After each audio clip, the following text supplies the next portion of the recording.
Fala, Rovai, o editorial do Fórum 11:30. Queridas, queridos e querides, já estou aqui de novo para falar com vocês de golpe.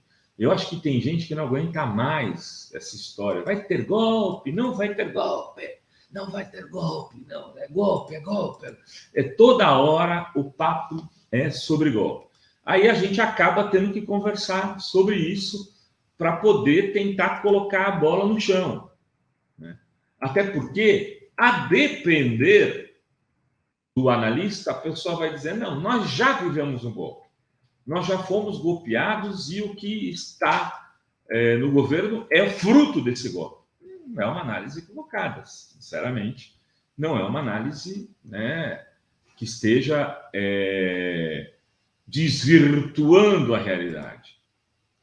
Houve, sim, um contexto de um golpe, né, midiático, judiciário, parlamentar e militarizado em 2016, que levou ao governo o Michel Temer, boa parte desses golpistas do campo da política e do judiciário, que fez com que a mídia que o apoiou aquilo pudesse ganhar muito mais dinheiro de patrocínios governamentais, se locupletar com o golpe, e que posteriormente levou à prisão o Lula, né? Porque as pessoas se esquecem, mas quando ia haver o julgamento do Lula, se ele poderia ter habeas corpus e tal, para não ser preso, né, e esperar a decisão do Supremo, o Vilas Boas escreveu uma carta em nome das Forças Armadas exigindo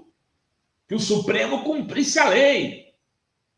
Ou seja, que o Supremo não deixasse, não desse a liberdade ao Lula e o mandasse à cadeia, à prisão, naquele esquema, né, malandro, naquele esquema de Orcrim, de organização criminosa do juiz Sérgio Moro com Dallagnol e com os filhos de Januário, aquela galerinha do bem da República de Curitiba. Ali também já teve um golpe, porque o candidato favorito nas pesquisas não pôde disputar a eleição e o Bolsonaro acabou surpreendendo muitos daqueles que arquitetaram o golpe e se tornando presidente da República com esse partido militar.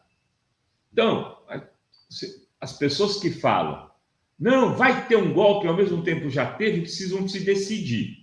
Se teve, a gente está vivendo o golpismo, ou se vai ter ainda. Ah, não é que o golpe que vai ter agora é diferente. Tudo bem. Então, assim, estamos falando que agora vai ter um golpe militar? É disso que a gente está falando? Porque já houve o impeachment, já houve o impedimento do candidato favorito nas eleições, e agora o Bolsonaro vai ficar no governo sendo bancado pela essa força do partido militar? Se for isso, eu quero dizer para vocês o seguinte, eu não acho que vai ter esse golpe. Eu não acho que os militares sozinhos consigam impor o Bolsonaro ao Brasil hoje. E é por isso que é importante, talvez, trazer esse comentário aqui para abrir o debate. Existem interesses na permanência do Bolsonaro de grandes grupos econômicos? Sim. Porém, não de todos, e ouso dizer que talvez não na maioria. Existe um setor ruralista, que é o setor hoje principal do Brasil, o agrobusiness, que em sua maioria sustenta o Bolsonaro, defende o Bolsonaro, e tanto é que você pode olhar nas pesquisas de opinião, pesquisas eleitorais, e verificar que é nas regiões onde é maior o agronegócio que o Bolsonaro ganha ou empata ou tem uma vantagem menor.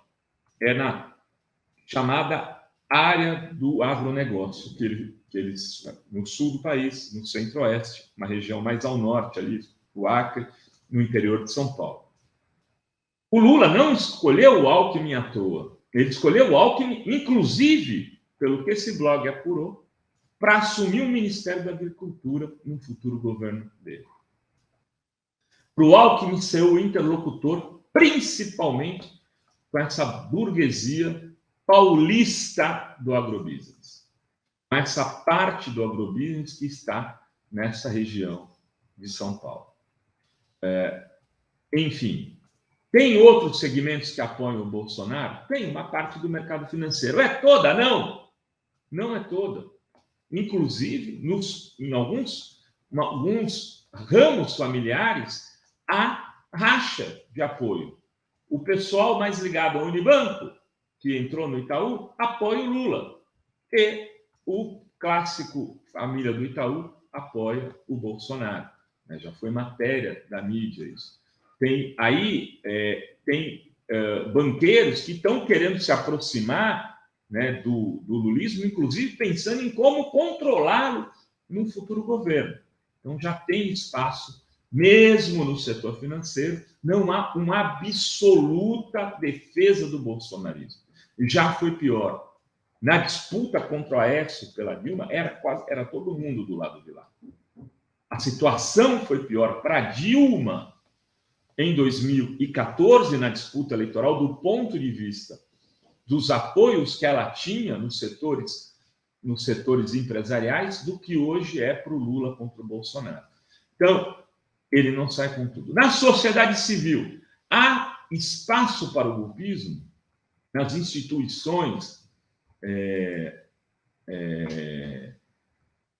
que movimentam, que fazem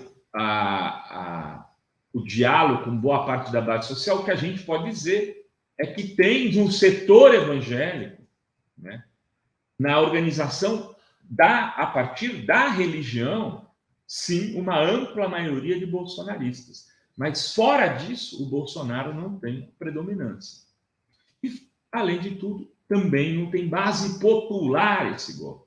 Os golpes, em geral, né, eles têm que contar com uma base popular muito forte. Será que o Bolsonaro consegue juntar gente hoje para colocar milhões na rua para defender um ato de força dele? Ele tentou em 7 de setembro e não conseguiu. Naquele momento, a popularidade dele não era melhor, não era pior do que agora. Ele tem dificuldade também para as motociatas. Esses eventos são eventos muito controlados, onde ele vai para um lugar, coloca 100 pessoas na água para ele pular de um jet ski, sair nadando e o pessoal ficar aplaudindo. Eu estou aqui do lado de onde esses eventos acontecem, a gente sabe que são vereadores que levam pessoas para lá, que são prefeitos, mobilizam líderes comunitários, que mobilizam aqueles que vão aplaudir o presidente e fazer de conta que ele é muito popular, que ele chegou no lugar e que uma multidão veio encontrá-lo, quando isso é tudo planejado para poder fazer vídeo, viralizar nas redes e o transformar no líder popular. Então, evidentemente que eu não estou dizendo aqui que não há risco, existe risco, mas hoje as condições objetivas e a correlação de força, que numa análise marxista deve ser levada em consideração, indicam que é possível enfrentar isso e derrotar mesmo que o Bolsonaro tente. E é a partir dessa análise que a gente tem que começar a organizar uma possível resistência para, principalmente, né, se aqueles que acham que esse golpe pode existir. Não basta falar, olha, vai ter golpe, e ficar sentado no sofá zapeando. Se você acha que vai ter golpe, o que você está fazendo para impedir se esse golpe acontecer? Porque liderança política tem que ter responsabilidade. Eu não estou falando daquela pessoa, né, que está em casa, que não tem muito como reagir a isso, mas liderança política que faz essa análise tem obrigação de estar organizando suas bases, seus liderados, para uma reação, né, e que impeça que isso se realize. Então é o seguinte, devagar com andor, com santa de barro. O Bolsonaro quer isso, construir o medo, né? Transformar as nossas conversas nos grupos de WhatsApp, as nossas discussões no bairro, na igreja, no botequim, no clube, em discussões pautadas por ele e não pautadas pelas necessidades da vida real, da concretude. Então, ao invés de falar sobre o preço da cenoura, sobre o aumento da gasolina, sobre o botijão de gás, a gente vai ficar aqui discutindo se o Daniel Silveira deveria ou não, que reação deve dar o Daniel Silveira. Ele vai embolando o jogo. E aí é evidente, eu não estou dizendo que não deve se fazer nada com o Daniel Silveira. Deve-se sim, mas ao mesmo tempo deve-se manter foco na pauta principal que vai definir o jogo eleitoral, que é a econômica. É a partir da realidade, da vida real, que a gente pode ganhar o jogo, porque esse governo é desastroso, é ruim demais, é mal avaliado, é um governo de 60% de péssimo e ruim em todas as pesquisas eleitorais, um número que não reelege ninguém e nunca reelegeu ninguém em nenhum lugar do mundo. Não tem governante com 60% de ruim, péssimo, que vá para um segundo turno e que ganhe a eleição. É a partir desta realidade concreta que a gente tem que se mexer. Sim, com olho no peixe, outro olho no gato, mas não transformando o debate na pauta que interessa ao golpista. Sim, Bolsonaro é golpista, mas a gente não precisa ficar gritando o tempo todo, golpe, e agora? Golpe. Enfim, era o que tínhamos para hoje nesse Fala Rovai. Beijos e beijos a todas, todos e todes.